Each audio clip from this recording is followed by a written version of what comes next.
Gideonkooli keeletegevused. Räägin siis natukene keeleõppemeetoditest, mida olen ise kasutanud ja mida saab siis 3–8-aastaste lastega väga edukalt kasutada. Meie jaoks Gideonkoolis on väga oluline mänguline õpe ja see on sellepärast oluline, et see hõlmab erinevaid mänge, laule, jutustamist ja interaktiivseid tegevusi. Saate teha ka rollimänge, mängida lauamänge, kõik see toetab passiivse ja aktiivse keele arengut. Jutustage lugusid, näidake pilte, arutlege lastega nende lugude põhjal, tehke lugudele uued lõpud, meisterdage lugude põhjal, laske neil teha ümberjutustusi või siis lasta vastata küsimustele. Ole ise avatud, sõbralik ja lahke. Näidake sõnu ja fraase žestidega, kasutage kehakeelt, et kirjeldada tegevusi, et näidata objekte. Kui sa räägid liimist, siis näitagi liimi. Nimeta seda mitu korda. Ma võtan liimi, ma liimin. Kõiki oma tegevusi alati verbaliseeri. See aitab lastel keelest aru saada ja ka end väljendada. Lapsed armastavad muusikat ja neil on lauludest lihtne õppida ja neid on lihtne meelde jätta. Kasutage laule, mis kordavad sõnu ja fraase, siis need jäävad lapsele ka kergemini meelde. Lisaks võib kasutada ka rütmimänge. Kui lastel on pillid, siis võib neid kasutada, aga alati on lapsel olemas oma kehapill. Õpite nädalapäevi, siis räägitegi esmaspäev, teisipäev, kolmapäev ja nii edasi. Et lapsel tekib rütmitaju, ta kuuleb seda keelt rütmiliselt ja see jääb palju lihtsamalt tal meelde. Käelised tegevused ja kunstiprojektid aitavad lastel keelt õppida ja oma loovust arendada. Nad võivad aga juhendaja jaoks olla ka väljakutseid esitavad, sellepärast et lapsed ei saa tihti hakkama ja nad on harjunud, et neid toetatakse kohe, ka mitte lihtsalt verbaalselt, vaid ka füüsiliselt. Ja sellepärast on see ka juhendaja jaoks päris väljakutseid osutav, sest meie ei saa toeks minna sinna oma kätega, kas lõikama või mingit nurka murdma õigesti.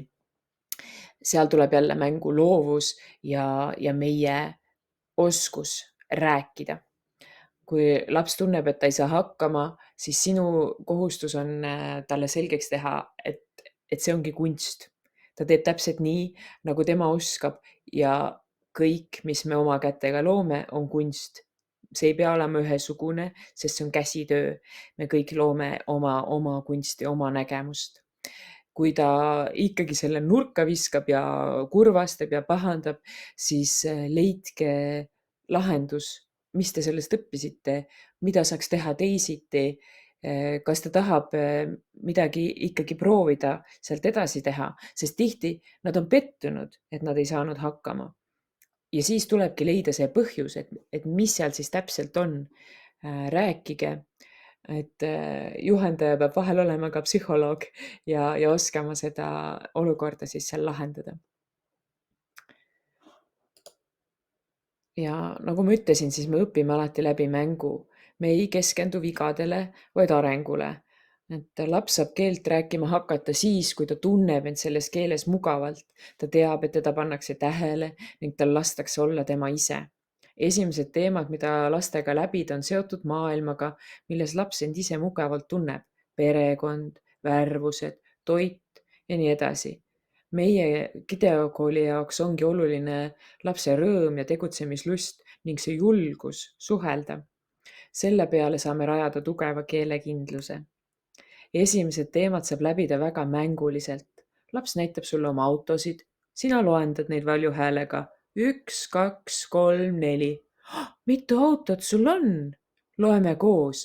1, 2, 3, 4. Ja nii edasi. Laps võib eksida, see on loomulik.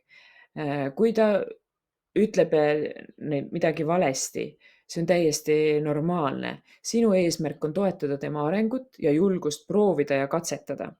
Laps loendab valesti, loenda temaga koos ja õigesti. Leia 5 korduvalt õiget sõna või fraasi vestlusesse tuua. Lapsele ei jää meelde, kuidas on pliiats, ütleb seal midagi valesti. Siis sina ütled, ma võtsin oma pliiatsi, minu pliiats on triibuline, triibulise pliiatsiga joonistan ma kriipsu. Nüüd ma teen veel ühe joone oma pliiatsiga. Kus sinu pliiats on? Näita mulle, kas sul on veel pliiatseid? Mis värvi need pliiatsid on? No näed, kui mitu korda ma saan seda ühte pliiatsit öelda, et laps kuuleks, kuidas on õigesti. See ei pruugi temal kohe tulla ja sellest pole midagi.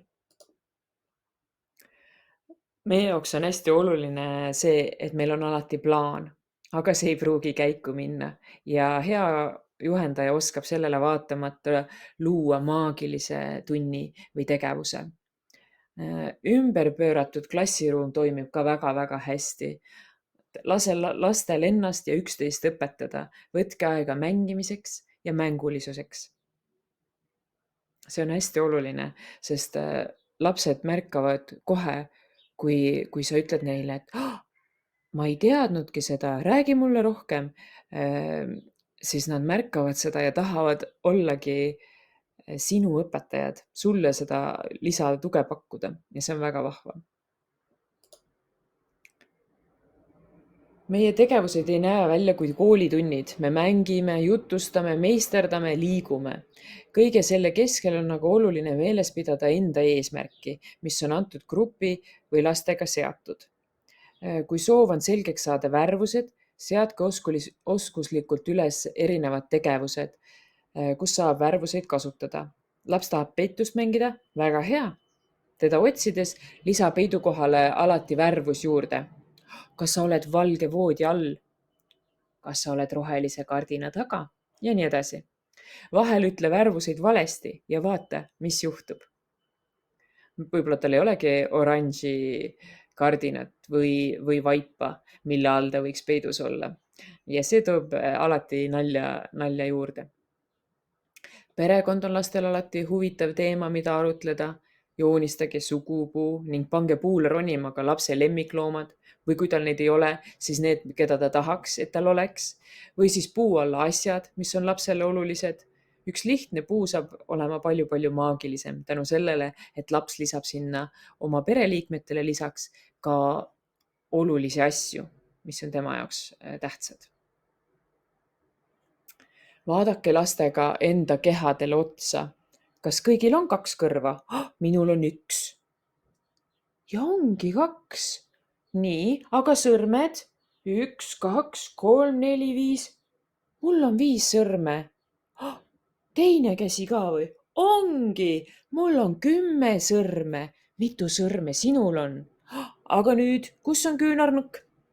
Ja kõht? Ja nii edasi. Ehita tegevus üles nii, et saaksite mitmel erineval viisil õpitud korrata. Näiteks joonistate esmalt inimese ja panete paika kehale kehaosad. Siis mängite mõnda mängu, näiteks roosa varvas. Nii, nüüd otsime ühe roosa asja ja paneme selle oma varba vastu. Aga nüüd kollane küünarnukk. Otsime kõik ühe kollase asja ja paneme vastu oma küünarnukki. Ja siis peate kokku viima näiteks memori kehaosad kirjutatud kehaosa nimetusega. Ehk et laps näeb küünarnukk ja loeb küünarnukk. Ahaa, küünarnukk teab. Tehke vanemate nõusolekul tegevus köögis. Sobrage üksteise köögikappides ja vaadake, mis sealt välja tuleb. Usu mind, lapsele jääb hernes palju paremini meelde, kui ta on leidnud selle kapi nurgast, nugrutsemast, mitte sinu näidatud pildilt. Milline on sinu kodu? Kas sul on oma tuba? Mis on su lemmikkoht sinu kodus? Miks? Keelt saab õppida erinevalt. Meie jaoks on oluline, et laps tahaks olla keelekeskkonna sees ja proovida ka ise selles toimetada.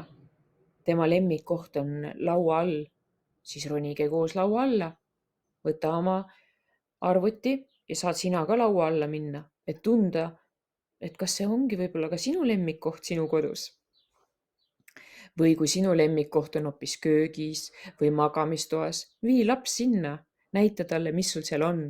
Laps õpib ja kuuleb uusi sõnu võib-olla, näeb sinu ruumi ja, ja saab kogeda hoopis midagi muud läbi selle videosilla, mille sa oled loonud.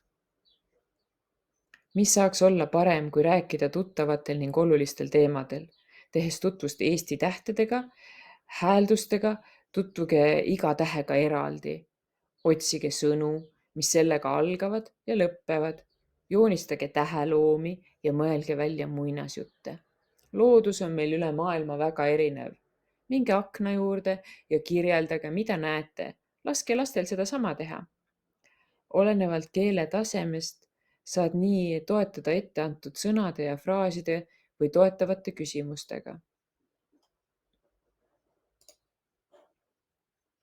Osad lapsed meie gruppides on hea eesti keele põhjaga ning vajavad vaid tuge selles keeles edasiarenemiseks. Nende lastega saate rääkida juba laiemapõhjalisemalt nende huvidest. Laske neil endale tutvustada midagi, mis neid köidab. Jätke pisikesi koduteid kultuuri ja geograafia osas, kus nad peavad vanematega eesti keeles rääkima ning leidma vastused oma küsimustele. Mängige, arutlege, katsetage. Siin alles hiljaaegu tegime ühe vulkaani ja siis sa õpidki uusi sõnu. Sooda, äädikas, vulkaanipurse, mis seal siis on, laava, magma, nii palju erinevaid sõnu ühe väikse katsega. Sellised asjad tuleb muidugi lapsevanemaga läbi rääkida ja kooskõlastada. Tihti saab ühte mängu mängida väga erinevalt. Kivi, paber, käärid. Lihtne, me kõik teame. Kivi, paber, käärid. Mis juhtub, kui mängu tuleb hoopis esmaspäev, kolmapäev ja pühapäev? Sa ei tea? No, aga küsi lastelt. Neil on kindlasti mõni särav mõte sokisäärest võtta. Ja see mäng muutub sinu jaoks ka kohe palju-palju põnevamaks.